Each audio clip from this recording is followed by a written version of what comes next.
Programang ito ay rated SPG. Striktong patnubay at gabay ng magulang ang kailangan. Maaaring may masiselang tema, lengguwahe, karahasan, sexual, horror o droga na hindi angkop sa mga bata.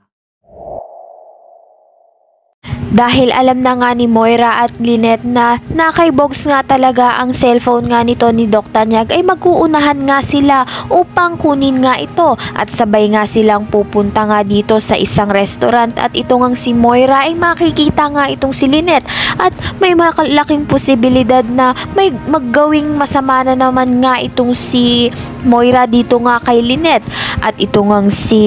Zoe ay nagsumbo nga dito sa kanyang mami dahil nga nakita nga niya na ito ngang si Doc Tanyag ay nag-withdraw nga ng 1.5 million para nga makuha at matubos nga ang kanyang cellphone. Huling-huli na nga itong si Moira nang ibigay nga ni Bogs dito kay Lynette ang cellphone na naglalaban nga ng ebidensya na video clip nga nito ni Doc Tanyag na sinasabi niya nga na si Moira nga talaga ang lahat ng may kagagawan ng masama dito kay Doc Tanyag at hindi nga talaga niyang tunay na anak itong si Zoe. At dito na nga'y matatapos na ang kasamaan nga nito ni